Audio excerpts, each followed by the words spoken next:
Então hoje o tema da live é finanças para médicos. A gente recebeu bastante pergunta legal, vai ser uma live que vai render bastante.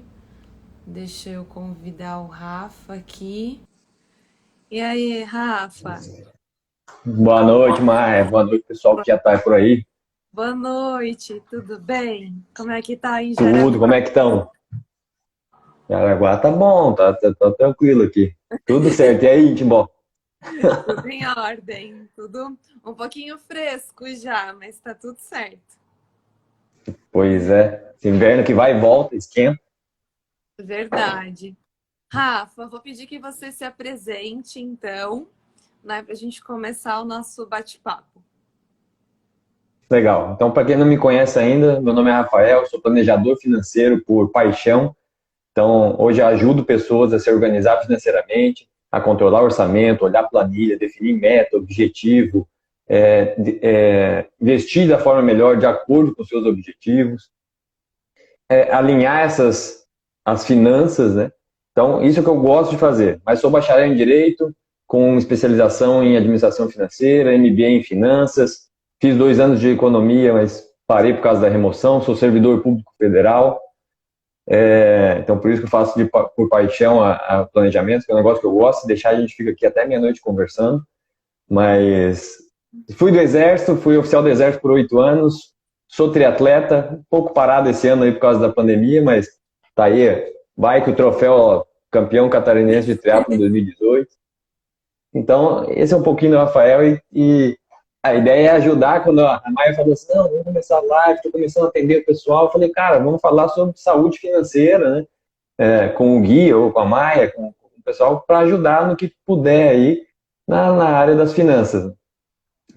Inclusive, quando eu comentei, o médico, né, ele tem a, a característica diferente de todas as formações, porque ele passa a faculdade dele, né, pagando. Então, assim, ele paga os estudos, o aluguel, o deslocamento, a faculdade, e de uma hora para outra ele sai médico e sai ganhando bem, né? Então, assim, ou ele passa um concurso da prefeitura, ou ele começa a atender, começa a fazer plantão, então, de uma hora para outra ele ganha bastante. E ele pode cair em armadilhas dos médicos aí, mas vamos falar daqui a pouco. Eu não sei como é que é, como vai ser a sequência. Não tem o script, não tem o roteiro, tem algumas perguntas que a Maia comentou, mas a ideia é um bate-papo aqui para que o pessoal quiser perguntar e puder ajudar.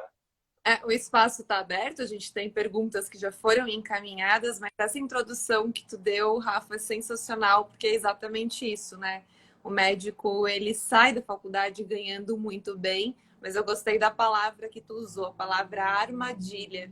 E hoje é o que mais acontece com muitos médicos, né? Não ter nenhuma planilha de entrada de receita e nem de gastos. E aí o médico não consegue o quê? Tomar decisões a curto, médio e longo prazo, porque não tem um planejamento. Foi isso que me fez, né, te convidar para essa live. Legal. Não, é isso mesmo. Assim, a armadilha dele é assim, ele sai de endividado, às vezes, ou de pagador de boletos, para ele passou 6, 8 anos pagando. Quando ele recebe o primeiro 10 mil no salário de prefeitura tal, ou dos plantões, ele acha que está milionário, mas vou gastar tudo. E daí compra o que não comprou durante os 6 anos, faz uma viagem internacional, compra um carro financiado, às vezes dá entrada numa casa e começa a gastar mais, né? Mais não, mas começa a gastar o 10, por exemplo, que ele começa a ganhar. E daí ele vai fazer uma residência daqui a 2, 3, 4 anos e a bolsa é 1.500, R$ 2.000.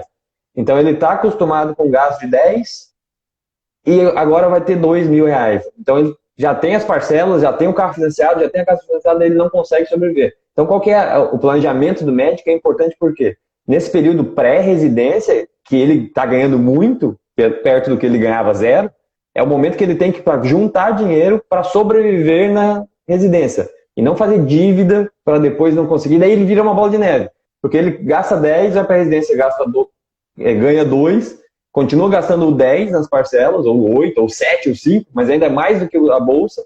Então ele sai da residência endividado, normalmente, e daí faz um empréstimo consignado, ou empréstimo, e aí começa a bola de neve. Daí ele começa a fazer mais plantões, e mais atendimentos, e trabalhar mais para pagar mais os boletos, mais o empréstimo, o financiamento, e daí ele gasta mais do que ganha, não tem esse controle, não tem esse planejamento, e daí tem que trabalhar mais, e a qualidade de vida vai piorando, e assim vai, e demora para ele sair desse ciclo, né? E os médicos têm uma grande capacidade que, se botar na planilha, enxergar, anotar, controlar, eles têm capacidade de juntar dinheiro assim de um ano para o outro, né? Mas se ele entra no juro composto ao contrário, pagando em vez de receber, isso, daí você enrola, né? E aí tem a questão do status, né? Tipo, porque é médico, então tem que ter o carro do ano, a melhor casa, e aí, tipo, daí o colega, às vezes, ele já vem de uma situação familiar que é diferente da dele, e aí aquilo vai virando um comparativo, e ele precisa ir ao encontro do que os colegas estão fazendo, né? Enfim, é uma série de fatores, de situações que eu estou vivenciando agora com as mentorias, mas também pela experiência com o Gui, né? É o que acontece. E eu acho que essa live ela é muito, muito, muito importante, né? Por isso que eu agradeço desde já, sabe? E, Rafa, obrigado mesmo. Legal, não, eu estou aqui para ajudar. Inclusive, assim, não é só o médico, né? O médico, a gente vai falar específico de médico, mas é o brasileiro, né? A cultura do brasileiro é de sair das casas dos pais, fazer uma faculdade, casar, comprar uma casa financiada em 30, uma dívida de 30 anos, um carro financiado em 5, ter filho. Então, assim, na fase que ele começa a capacidade produtiva de juntar dinheiro para acumular patrimônio, para viver de renda, por exemplo, ele começa endividado por 30 anos. Então, inverte a lógica do negócio, né? Então, assim, não é só médico, né? A cultura do brasileiro é diferente dos Estados Unidos, né? Até conto isso no curso, que nos Estados Unidos o conceito é diferente. Porque o brasileiro, ele sai querendo casar, casa e tal, mas ele quer a casa igual a dos pais, o carro igual ao dos pais, morar na rua dos pais, no bairro dos pais, e a capacidade dele de gerar renda ainda não é igual a dos pais, que já tem 30, 40, 50, 60 anos de vida, né, de acúmulo de patrimônio. Então, lá nos Estados Unidos, por exemplo, eles pagam a faculdade à vista, não é mensalidade igual aqui. Eles vão morar num beliche, num campus, e eles saem da faculdade, então eles reduzem o padrão de vida durante os estudos. Aqui no Brasil, a gente fica na casa dos pais até quando dá. Então, reduz o padrão de vida no campus, e quando sai da faculdade, o objetivo deles é juntar $1 milhão, porque com $1 milhão o score deles é alto e eles conseguem financiar a casa igual a dos pais, com a taxa de juros mais baixa. Então, assim, a lógica lá é diferente. Ele sai da faculdade querendo juntar dinheiro, e o brasileiro sai de casa, da faculdade, querendo comprar uma casa financiada em 30 anos. Então, assim, já começa culturalmente diferença aí, né?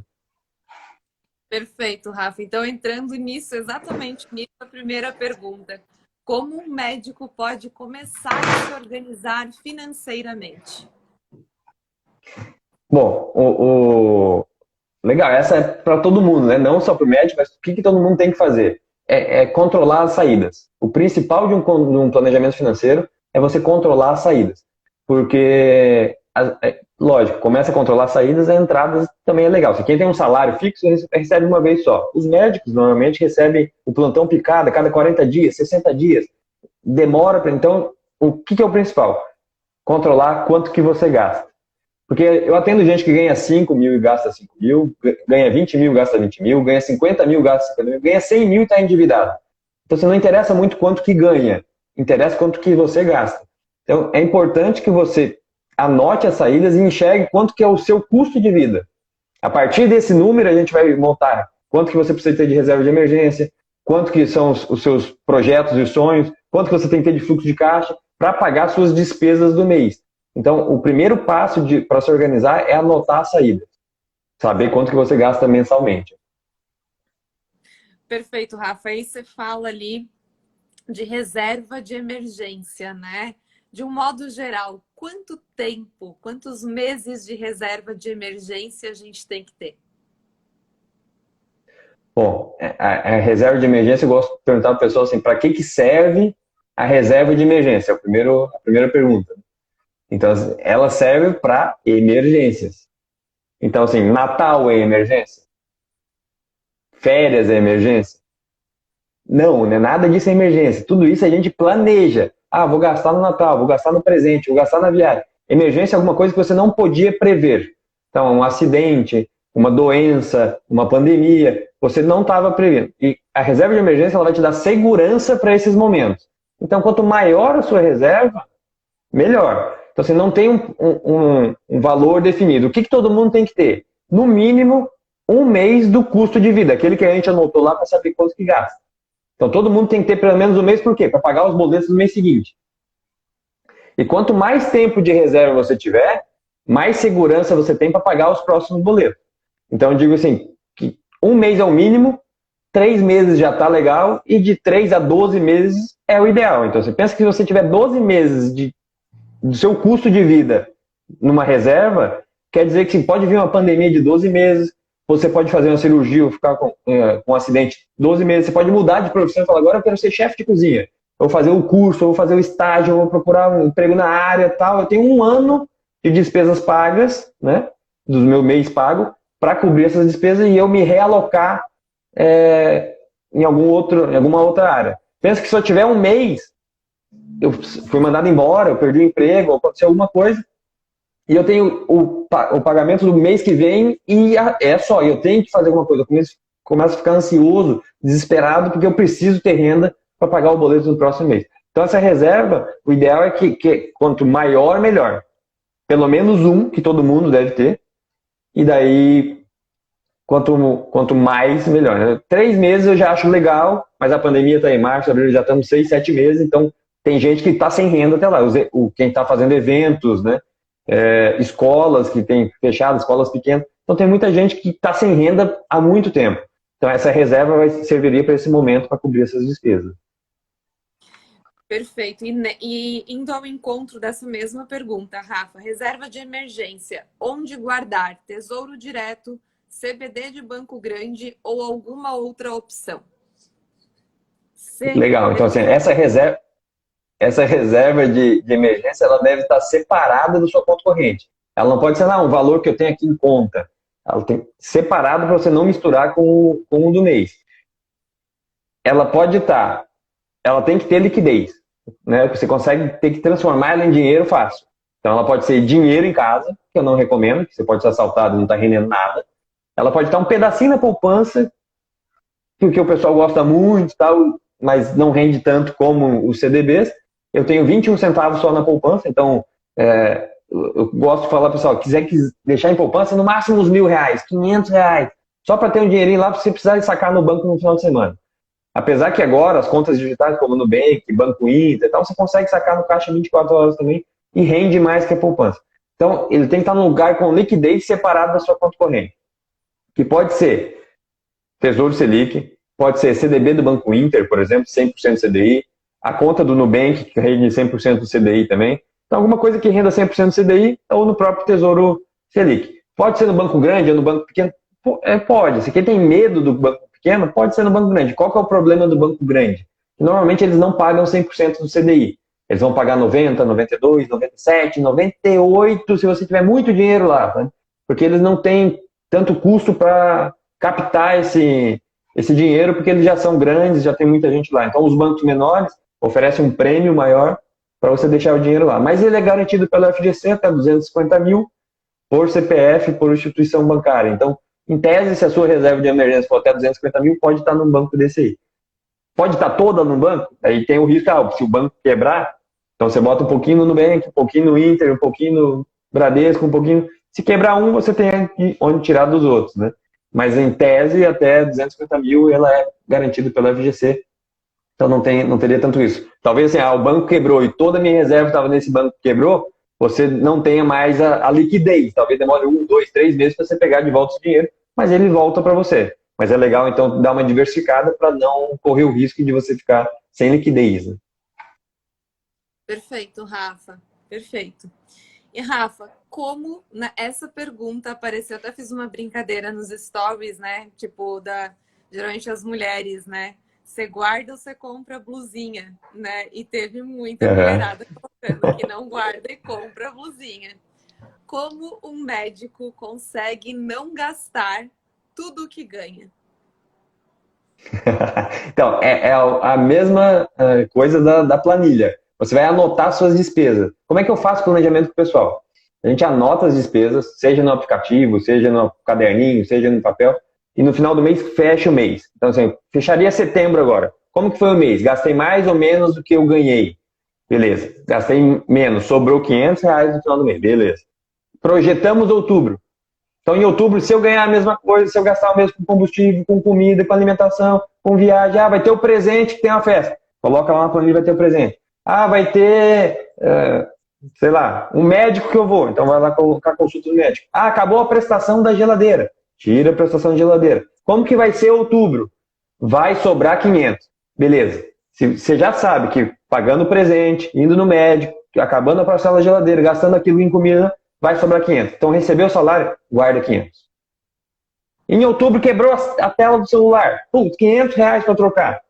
Se você precisar trocar, o 500 é seu, você pega de volta e pode trocar a tela. Fala, não, quebrou só a pontinha aqui, eu vou trocar isso em novembro. Beleza, eu vou projetar isso em novembro. Novembro talvez eu gaste tudo do mês, porque eu vou trocar a tela, mas o 500 de outubro eu já guardei. Senão você troca a tela em outubro, em novembro aparece um negócio, em dezembro outro, sempre você vai gastando. A ideia é você guardar antes de gastar. Então é isso que você tem que planejar, por isso tem que saber quanto que você gasta, planejar o gasto. Né? Porque o médico, por exemplo, vai entrar picadinho, ele vai receber um pedaço do plantão no dia 5, o salário no dia 10, o outro plantão no dia 15, isso vai entrar na planilha de fluxo de caixa dele, para saber que dia ele vai ter de entradas e saídas, para saber se ele vai estar negativo ou não no cheque especial em alguns dias na conta. E para saber quanto que ele pode tirar. Porque ele fala assim, a primeira planilha que eu uso é quanto você gastar menos do que ganha no mês. Sobrou 500, beleza. Mas pode ser que esse 500 seja no dia 31 do mês que entrou a verba do plantão. Então, não passou um mês com 500 sobrando, entrou no último dia. Se você guardou no primeiro dia, você ficou o mês inteiro com 500 negativo e cobriu lá no último dia só. Então, tem que olhar o fluxo de caixa também, para entender que dia que você pode tirar esse dinheiro. Não é só, vou tirar e pronto. Porque às vezes você vai pagar cheque especial aí porque está ansioso em investir. Não tem, gente, assim, não tem como o médico não ter uma planilha financeira. Eu lembro que quando eu casei, quando a gente casou, eu acostumada, né, emprego CLT, com meu salário fixo, todo dia, né, quinto dia útil do mês. E aí o Gui começou com aquele, porque recebe um salário num dia, o outro 2 semanas depois. Eu falei, eu não estou entendendo nada. Eu falei, mas a gente está pagando a conta desse mês aqui com o dinheiro do mês passado, é com o mês que vai entrar. Mas não é tão simples assim para uma cabeça, né, de pais que eram CLT. Você que era CLT, se acostumar. Então, não tem como o médico não ter uma planilha. Eu sempre digo assim, é uma das coisas mais básicas que o médico precisa ter, uma planilha. Isso, tem que ser. E essa é uma diferença. Assim, quem tem um salário que é um dia só, por exemplo, tem médico que trabalha na prefeitura. E só tem o trabalho na prefeitura, é o CLT. Então tem uma entrada e ele vai pagando ao longo do mês. Isso é mais fácil de entender e de controlar. Às vezes a pessoa faz até mental. Não gosto muito, porque assim, no fundo todo mundo faz um planejamento mental. Ninguém recebe o salário e vai no shopping e gasta tudo no shopping. Ele fala assim, não, vou pagar o aluguel, vou pagar o combustível, vou pagar a comida, vou pagar... Então assim, ele faz... só porque às vezes o planejamento dele acaba no dia 20 e acaba o dinheiro antes do fim do mês. Então, quando você põe no papel, você enxerga realmente para onde que está indo o dinheiro e o que você não lembra de cabeça que a planilha te lembra. Mas tem o Netflix que está no cartão, que eu nem lembrava, está lá no cartão direto. Tem o iCloud que está no cartão também. Tem o Spotify, nem uso. Então, assim, a planilha vai te lembrando de coisas, estou pagando isso aí, não estou usando.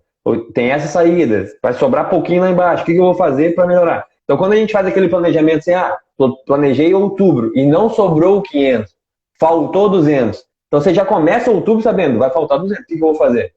Vou pedir uma pizza a menos, vou ter que fazer um plantão a mais. Então, você já começa o mês sabendo como que você vai ter que agir naquele mês e não fica o passivo, né, de, gastei muito. Já foi, já está no cheque especial, já está pagando juros. Eu tenho uma mentoranda que perguntou, Rafa, assim, dentro dessa organização, sendo a única sócia da minha empresa, como separar e organizar as finanças de pessoa física e pessoa jurídica? Legal. E isso aí é uma coisa que eu bato bastante na tecla com o pessoal que está tendo, que tem que separar a pessoa física da jurídica. Mas é só eu. É só você, mas o negócio é uma pessoa jurídica e você é você. Como que deve ser? O negócio tem que ter a reserva de emergência dele e você tem que ser a sua reserva. Então, o seu negócio fatura X, você vai tirar um prolabore fixo, vai ser uma CLT, e você vai viver com o seu orçamento fixo. Ah, mas eu quero viajar. Você vai fazer do seu prolabore as suas linhas das despesas, e lá você vai definir quanto que você vai poupar, quanto que você vai para viagem, quanto vai para o carro. E o negócio vai ter a receita dele, a reserva dele, porque se você precisar pintar o consultório, trocar o sofá, comprar uma cadeira, ele vai ter que ter a reserva dele, não vai tirar da sua pessoa física para comprar móveis e decoração, o que precisar para o negócio, né? Então, separar das contas, inclusive contas bancárias separadas. Então, hoje tem Banco Inter, tem Banco Next, tem C6, tem bancos que conseguem fazer a pessoa jurídica taxa zero, emite boleto, sem custo, então dá para fazer isso no celular, em 2, 3 dias você está com a conta aberta, transfere de um para o outro, TED gratuito, você separa ele fisicamente mesmo para enxergar as duas separadas, né? Então, deve separar a pessoa física e jurídica e fazer esse controle separado também. Então, responde a outra pergunta que era, né? Vale a pena comprar materiais, decoração para o consultório, livros e cursos pelo CNPJ? Se for da empresa, se for algo da empresa, sim, né? Então, eu acho que vale, até porque tem empresas que dão desconto para o CNPJ e para o CPF não. E daí depende, daí é uma questão com o contador para verificar como que são as declarações de imposto de renda, para saber como que é o gasto da empresa e da pessoa física. Mas eu acredito que vale sim na CNPJ, até para ter essas despesas da pessoa jurídica como pessoa jurídica. Tem que pensar assim, se a minha empresa, mas se eu colocar mais um médico, então já virou uma clínica, né? Então, como que faria esse rateio? Seria nos dois, então não seria você. Então é ideal pensar que sempre maior, né? Se tivesse mais gente aqui, como é que ia tocar esse negócio? Então eu acho que compensa assim fazendo CNPJ, inclusive as contas, fala assim, esse aluguel é do consultório, vai pagar na conta do CNPJ. E o aluguel de casa, vai pagar na conta da pessoa física. Então você vai tirar o prolabore e pagar o aluguel. E o saldo que ficou aqui vai ficar para entender, inclusive, onde está pagando cada coisa dentro da pessoa física ou da jurídica, de acordo com as contas que vão vencendo. Né? Perfeito, Rafa. Entrando um pouco mais na questão de investimento agora, Rafa. Tesouro direto ainda é uma boa opção para investimento a longo prazo?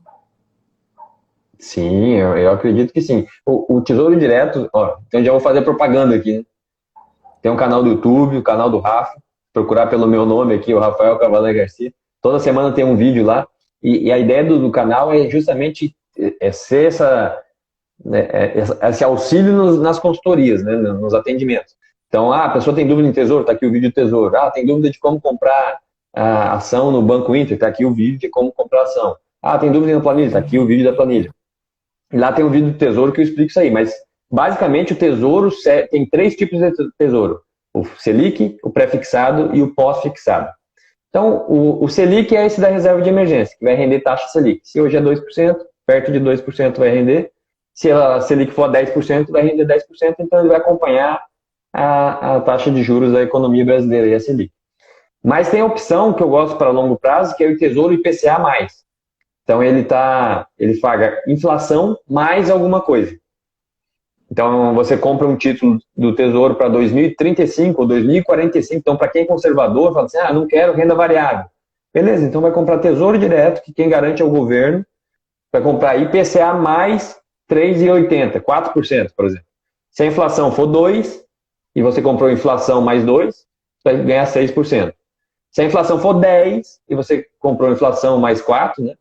Vai ser 14%. Então, você vai, ao longo do contrato, receber a inflação mais a taxa que eles estão vendendo no dia, que hoje está perto de 3,80%, 4% ao ano. Então, você vai receber o seu dinheiro corrigido pela inflação com 4% real acima da inflação, até 2035. Então, isso aí, para longo prazo, para aposentadoria, né, para mais de 10 anos, eu considero um bom projeto conservador. Vai colocar tudo lá? Não, mas uma parte pode estar lá, né?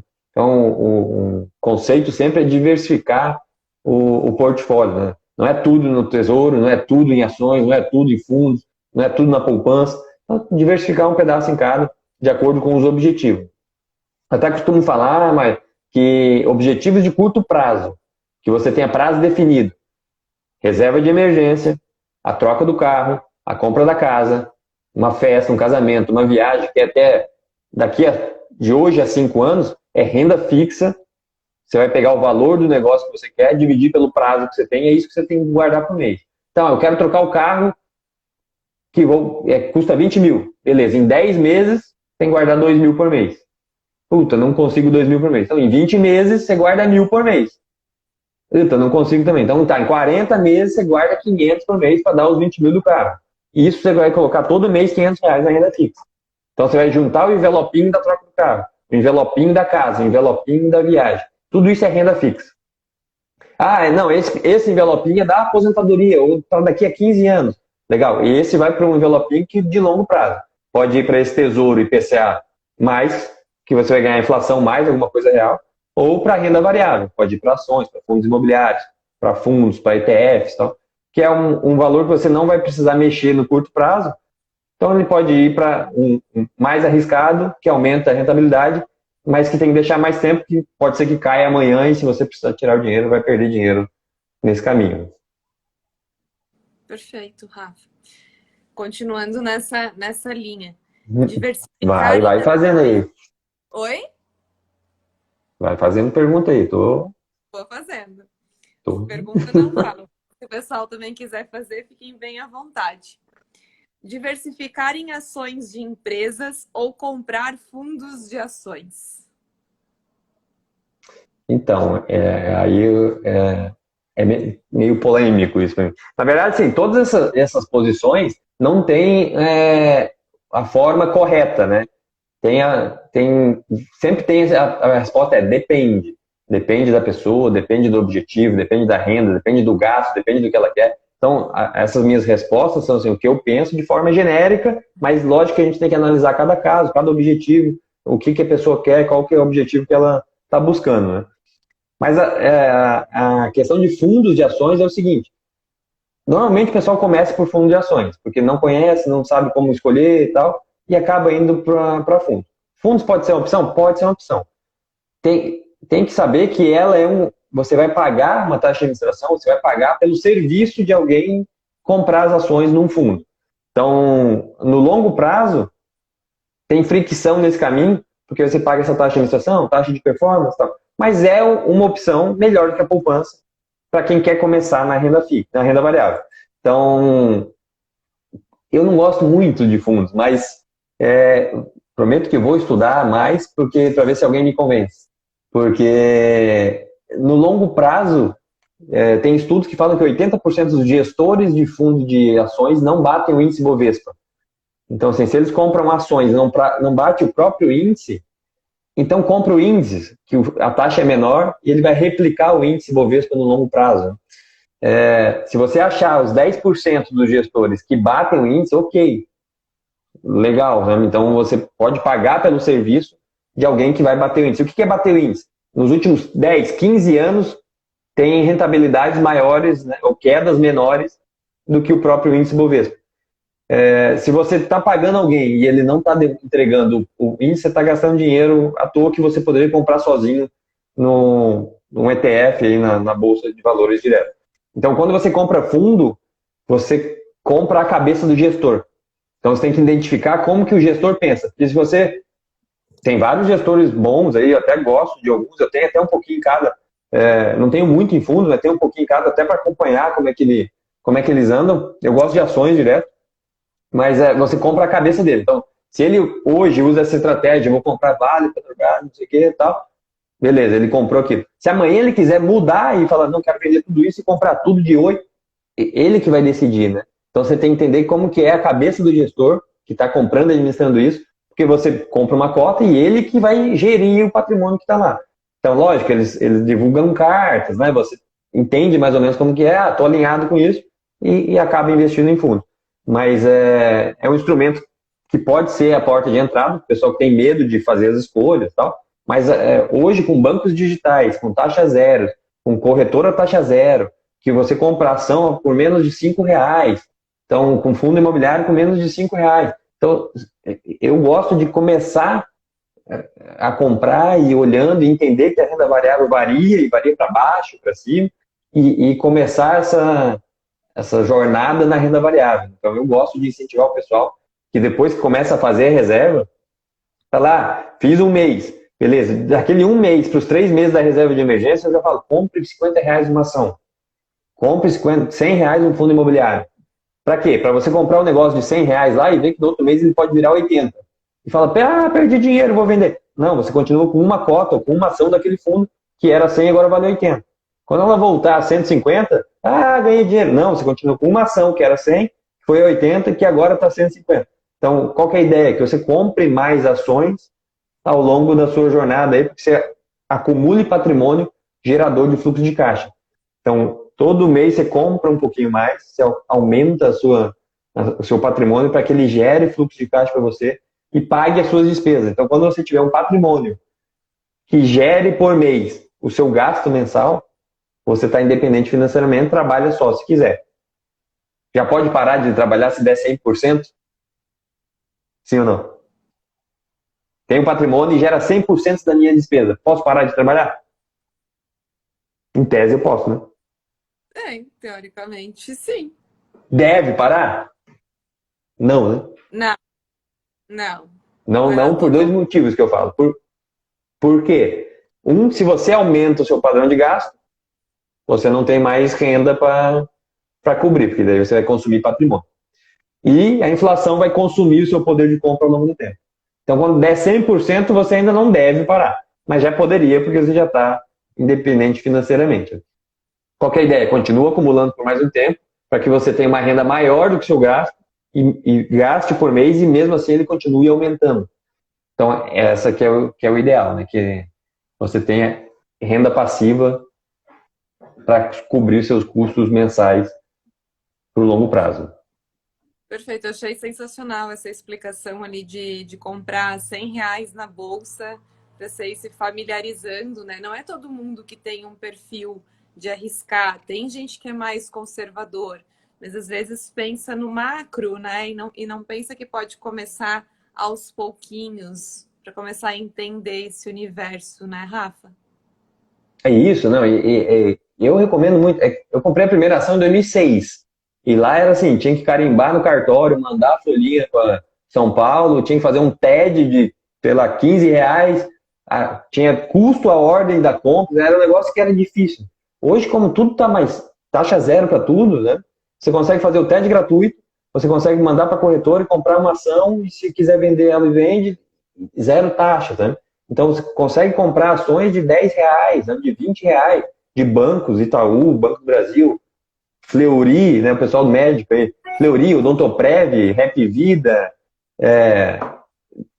Hiperfarma. Então, tem várias ações que você compra por menos de 20, de 50, de R$ 100 e bota o pezinho lá. Eu falo assim, bota o pezinho lá na água, teste. Então, compra uma, vê que varia, entenda o jogo da renda variável. Então, a cabeça é diferente, né? Isso que eu falei, ela caiu e tal. Você tem que entender que na renda variável o jogo é diferente. O exemplo que eu dou para o pessoal é o da cerveja, assim, para entender as ações, como que é a dinâmica. Você vai dar a festa no fim de semana e põe cerveja a R$ 5 lá que você comprou no mercado para o pessoal para a festa. Na véspera da festa, o mercado faz uma promoção a R$ 3,50. O que você faz? A cerveja está R$ 3,50, você pagou 5, você vai lá e compra mais cerveja. Porque é a cerveja que você gosta, é a mesma produto, é a mesma quantidade.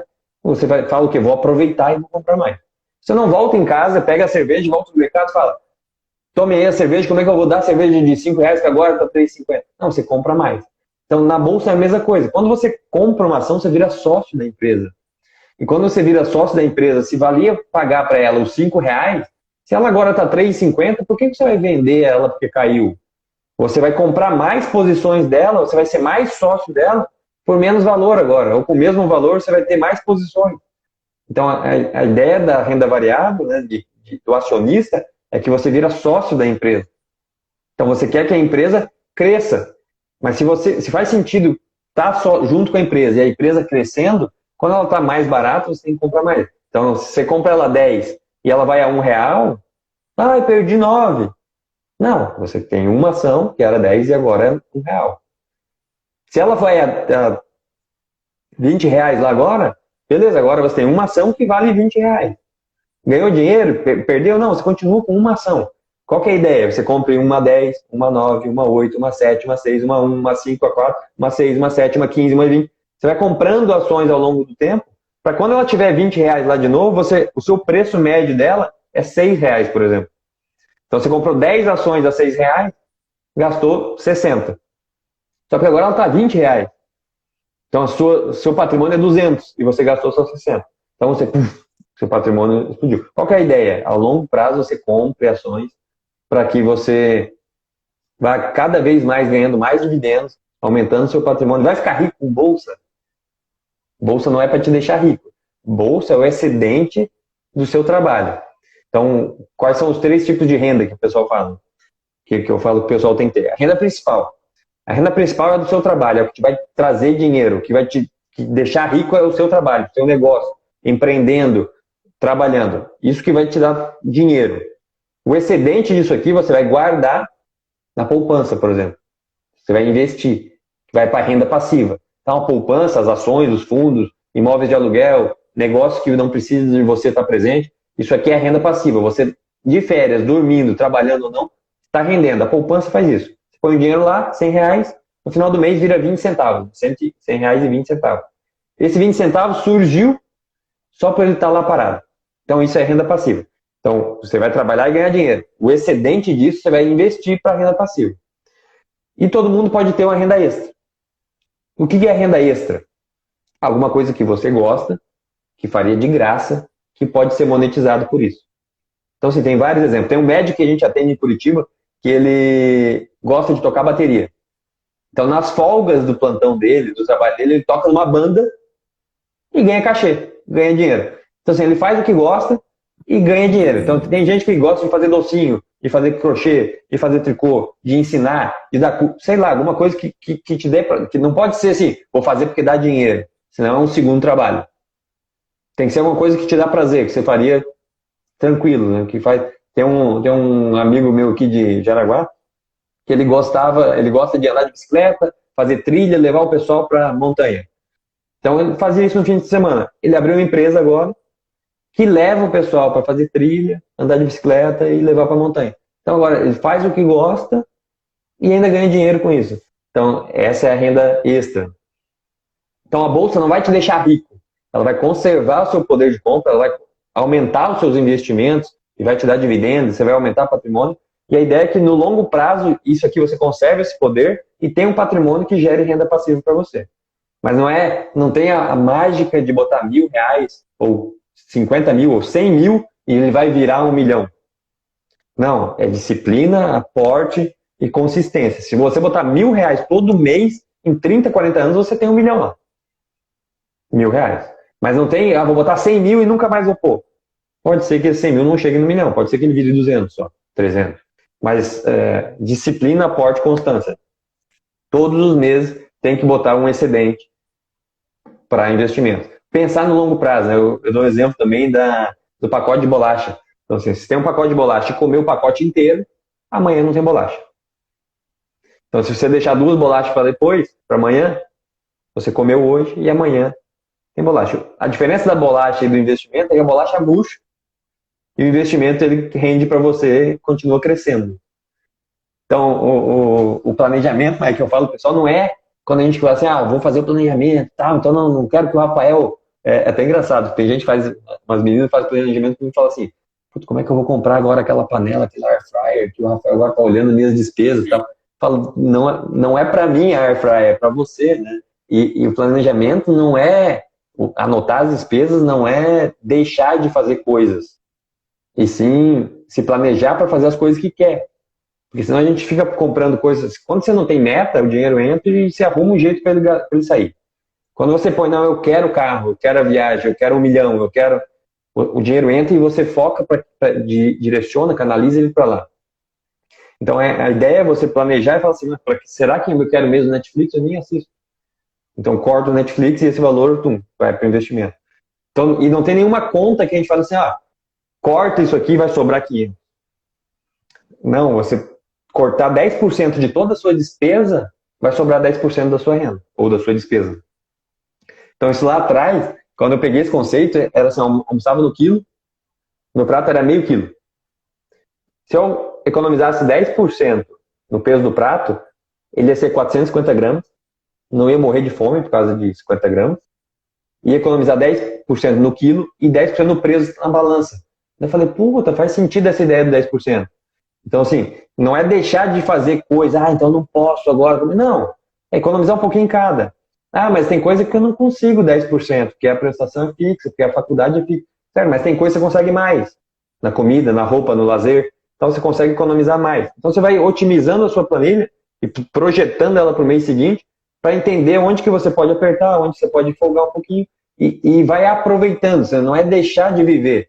Tem que viver o agora dentro da sua possibilidade, dentro do que você pode. Então, por isso que você tem que enxergar quanto você está gastando e quanto você está ganhando. Mas tem que pensar que tem que ter bolacha lá para frente. Então, você tem que guardar um pouquinho lá para frente, senão não vai ter. Bom, estou falando bastante aqui. Não, perfeito, Rafa. Rafa, e seguro médico, né? Questão de se acontecer alguma coisa, ter respaldo na família, não são baratos, sim ou não, ou depende também? Na verdade, assim, a resposta sempre do economista é depende. Né? Depende de cada caso. Quando que a gente recomenda seguro? Assim, que, você é legal que faça seguro porque pode ser que dê problema. Quando a pessoa é provedora. Então, assim, quando você tem dependentes de você, se você tiver uma invalidez, um falecimento, algum problema, você é cirurgião e machuca a mão, tal, e os seus dependentes ficam sem renda porque você é o provedor, seguro. Então, assim, a gente recomenda que faça o seguro ou da profissão, né, ou um seguro de vida mesmo com essas coberturas. Então, vai depender de cada caso. Mas eu acho que vale a pena, sim, porque vai respaldar os dependentes. Não, eu sou médico, solteiro e não tem... Ok, assim, pode ser que você tenha o seguro também com base no seu estilo de vida. Fala, não, mas eu pulo de paraquedas e não sei o quê e sou cirurgião, né? Então, assim, se você machucar a mão, ou jogo golfe, jogo tênis e sou... Então faça um seguro disso aí, pelo menos, porque senão você vai ficar sem renda depois, mesmo que você não tenha dependente. Porque às vezes a gente pensa no seguro só no caso de morte. Não, mas pode ter um acidente de carro, pode ter um problema no braço. Então, assim, você pode ter acidentes e continuar vivo e você, inclusive, depender da renda. Então, assim, é legal também pensar no seguro. Então, essa é uma das áreas que a gente também vê no planejamento. Então, a gente costuma ver no planejamento gestão financeira, o controle das planilhas, do orçamento, gestão do risco, que daí entra na pólice de seguro, tal, gestão de ativos, como é que estão os investimentos, a aposentadoria, plano para aposentadoria, previdência, ou não, que são instrumentos, inclusive, tributários, para fiscais e tributários, o planejamento tributário mesmo, de imposto de renda, ou do CNPJ, da empresa, do Prolabore, dos dividendos, distribuição do lucro, e o planejamento sucessório, até são as 6 áreas, então, que a gente costuma olhar no planejamento financeiro. Dependendo do caso, a gente não olha tantos, né? Sou médico, solteiro, novo e tal, não tem muita sucessão, a gente não olha muito a parte sucessória. Não, mas já tenho família, tenho filhos, tenho o segundo casamento, tenho filhos do primeiro, então, assim, a questão da sucessão também é interessante já dar uma olhada, porque pode dar problema depois, né? Então a gente já tenta resolver ou alinhar em vida antes de dar problemas lá na frente. Sensacional, Rafa, sensacional. Indo para a ação, tem uma mentoranda jaraguaense que pergunta: VEG, sim ou com certeza? Então, as ações, eu acho que sim, que sempre vale a pena. Então, eu sou entusiasta da renda variável, né? Então, eu gosto de ter ação. A da VEG, a VEG é uma boa empresa, que o pessoal sempre acha que está caro, e ela está sendo cara sempre, mas eu acho que compensa. Só VEG? Não, VEG também faz parte, talvez, do seu portfólio, mas teria bancos, elétricas, saneamento, varejo, comércio, Então, assim, e também VEG? Também, acho que também pode, também cabe, né? Então, dentro de uma carteira diversificada, ela cabe sim. E daí, como o pessoal da região, né, quando a gente atende aqui Jaraguá e região, o pessoal, a primeira ação que eles querem é VEG. Então, assim, engraçado é falar, assim, que na região, aqui, o pessoal gosta da VEG. Em outros lugares, Curitiba, por exemplo, inclusive médicos, eles falam assim, eu quero comprar ações. O que você acha de Petrobras, Vale e qualquer outra coisa? E costumo perguntar assim, putz, eu até acho legal, mas você que é médico, que tal Fleury, Rap Vida, Odontoprev e tal, da área médica? Às vezes o médico quer comprar ações de petróleo, sabe? Assim, o que você manja de petróleo?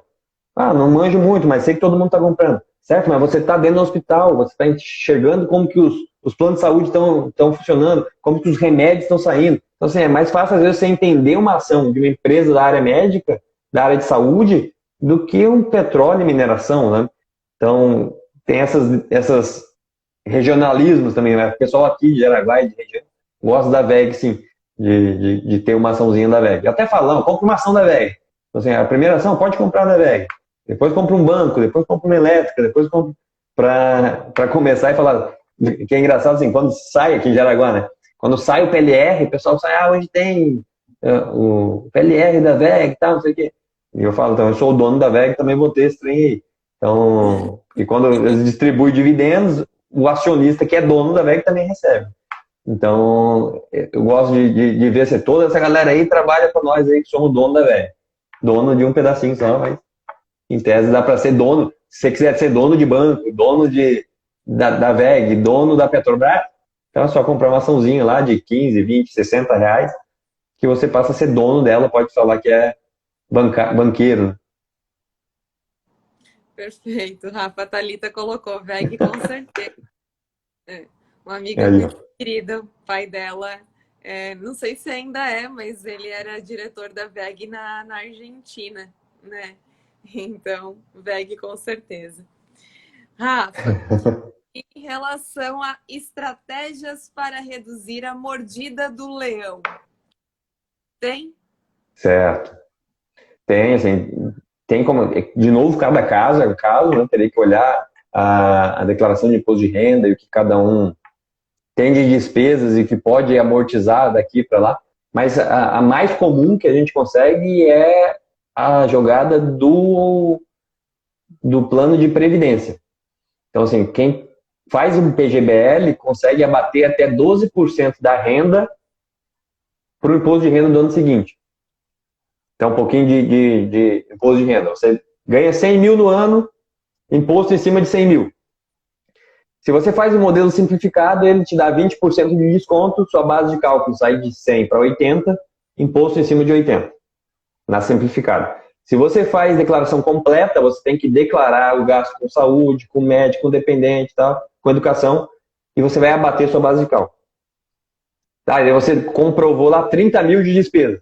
Beleza, então sua base de cálculo sai de 100 para 70, imposto em cima de 70. Quando você paga PGBL, o PGBL ele abate dessa sua base de cálculo. Então você tinha 30 mil de despesas e mais 10 de PGBL, então você agora, sua base de cálculo diminui em 40 e você fica com 60, imposto sobre 60. Então no PGBL você difere isso agora, né? Você deixa de pagar esse imposto agora, mas vai pagar ele lá na frente, depois na hora do saque. Mas é uma opção de tributária para você parar não, mas você diminuir o seu imposto agora. E qual que é a vantagem? Que você está botando o dinheiro numa previdência sua, que vai render giro composto por 20, 30 anos até lá na frente. Legal, Rafa. Acho que foi uma pergunta que fez bastante sentido, assim, né? Para quem está acompanhando, para quem vai ver depois, sensacional. E, Rafa, vale a pena investir no ouro? Então, de novo, ouro vale a pena. Assim, eu acho que tudo vale. Só em uma coisa, não. Né? Aquela história, dividir os ovos em várias cestas. Tem gente que fala, não, ponha todos os ovos numa cesta e cuide muito bem dela. Eu não gosto muito desse conceito, porque assim, até funciona, vou cuidar da cesta, não vai quebrar nenhum ovo, mas se você tropeçar, der um furacão, uma ventania, foi-se a cesta toda. Assim, eu sou muito bom em imóveis. Vou comprar só imóvel de leilão e botar para alugar, tal, não sei o quê. Beleza, mas se o mercado imobiliário vai mal, toda a sua receita foi mal. Então, qual que é a ideia? Você diversificar sempre. Pode ter imóveis? Pode. Pode ter ações? Pode. Pode ter tesouro? Pode. Pode ter ouro? Pode. Mas não é só ouro, ou só tesouro, ou só ações, ou só imóvel. Então, eu não gosto da concentração. O ouro, ele pode ser parte do portfólio da pessoa, sim, só que ele não é, ele é mais como reserva do que como investimento para ganhar dinheiro. Então ele oscila no curto prazo, às vezes, bastante. Quando tem crise, o pessoal corre por ouro, ele tem grandes altas. Mas se você pegar o histórico dos últimos 100, 200 anos, ele não rendeu tanto, assim, como os títulos do Tesouro, como as ações e a Bolsa de Valores. Então, assim, em momentos curtos, ele de estresse no mundo e no mercado, ele até valoriza mais, mas ele como parte, deveria ser como parte de reserva. Então, assim, investir em ouro só porque, vou ganhar dinheiro em ouro, não. Acho que não. Mas não, eu quero ter também o tesouro, a poupança, o imóvel, as ações e um pouquinho em ouro. Ok, acho que faz sentido também. Porque qual que é a estratégia da diversificação? Eu tenho imóveis e o mercado imobiliário vai mal. Beleza, a Bolsa de Valores foi bem, eu tenho bolsa. Não, eu tenho bolsa, mas ela foi mal. Beleza, os aluguéis subiram e eu tenho aluguéis. Mas eu tenho a poupança. Mas o ouro disparou e eu tenho ouro também. Então, assim, diversificando, na média, a sua carteira ela tem menos risco de volatilidade, né? E você cresce ela ao longo prazo. Perfeito, Rafa, perfeito. E dicas de programas ou de apps para a organização financeira? Tens? Legal. E esse tem vários gratuitos no mercado, né? Então, eu gosto bastante do Minhas Economias, só que ele é bem manual, assim, você tem que lançar a despesa. Eu até gosto disso, por quê? Porque aí, quando a gente passou a pagar no cartão de crédito e no débito, a gente perdeu a dor do dinheiro saindo. Então, a gente só gasta, depois só vê a fatura. Ih, gastei. Então, esse aplicativo, eu gosto, até recomendo para quem eu atendo, que tem que lançar para você ver que é mais 15, mais 50, mais 120, para você ver que ele está saindo. Porque o engraçado é o seguinte, já pensou pegar um 8 mil reais, por exemplo, para trocar um iPhone, quero um iPhone novo, tal, não sei o quê. Você saca 8 mil em nota de 100, bota em cima do balcão lá na Casa Bahia, a moça conta assim, as notinhas de 100 e ela te dá um telefone. Dói, né? Você levar esse 8 mil lá. Mas passar em 10 vezes de 800 no cartão, tranquilo, vamos passar aí. Então, é o mesmo 8 mil, né? Só porque a gente não tem a mesma... A nota de 100 na carteira dura mais do que a de 10. Porque você tem dor de trocar ela. Então, eu gosto do aplicativo que a gente lança manual por causa disso, para tentar botar um pouquinho da dor e falar, tô anotando, tô lançando, tô jogando na planilha, tô enxergando. Mas tem vários aplicativos. Então, eu gosto do Minhas Economias, tem o Mobius, tem o Organize, tem o Guia Bolso, que ele sincroniza com a conta do banco. Então, assim, para quem gasta muito, tem cartão adicional, tem a esposa e tal, gasta muito no mês, tem um aplicativo, esse Guia Bolso, você sincroniza a conta do banco, põe a senha e tal, ele puxa os cartões e puxa o seu consumo, você só tem que categorizar. Então, você vai falar, isso é alimentação, isso é combustível, isso. No final do mês você tem por categoria quanto que você gastou em cada área, né, em cada categoria. Então, tem vários aí gratuitos no mercado, só procurar no Drive, no Google, no Play, né? Google Play ou da Apple, não sei o nome. Como que é o nome? App Store. Esse. E um que eu acho muito legal, que eu gosto não é de financeira, mas que eu gosto para organização, é o Google Keep, que é um aplicativo que você tem no celular, que é como um bloco de notas. Você cria a nota ali e faz a anotação. Você consegue consultar em qualquer Google, www.googlekeep.com.br, e você atualiza lá ou no celular e ela vincula uma na outra. Então, inclusive, eu tenho uma lista de compras.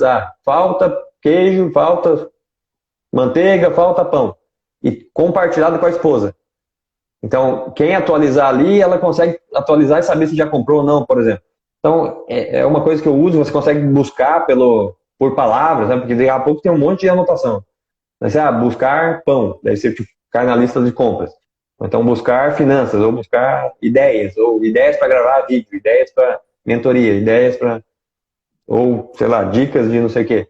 Então eu gosto como um aplicativo assim para organização do dia a dia, e não só financeiro.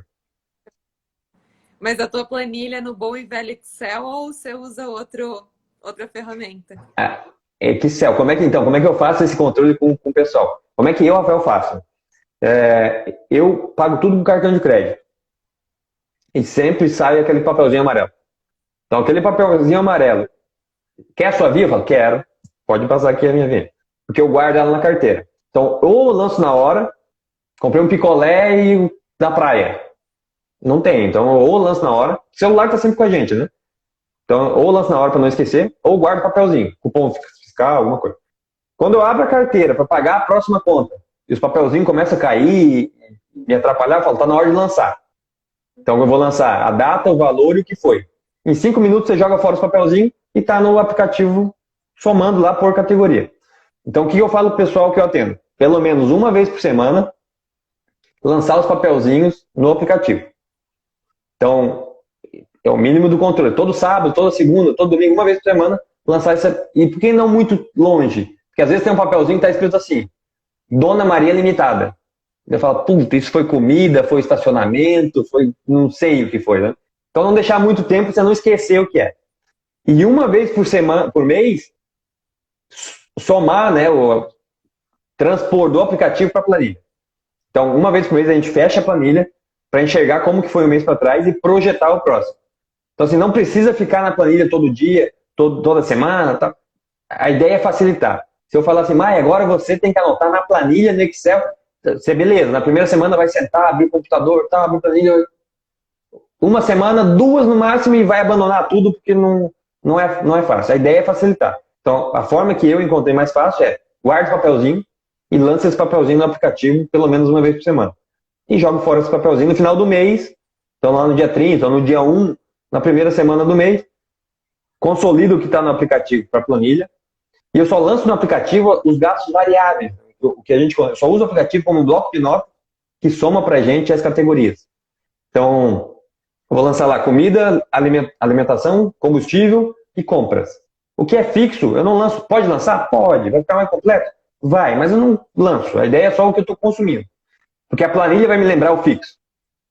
A prestação, a faculdade, o aluguel, tá. A planilha lembra. Então eu vou pegar no final do mês o que o aplicativo tem e lançar na planilha. E a planilha vai lembrar o que eu não tinha lançado no aplicativo. E eu vou consolidar o mês. Como que foi setembro? Foi assim, beleza. Como vai ser outubro? Já projeto o próximo mês, vai sobrar 500.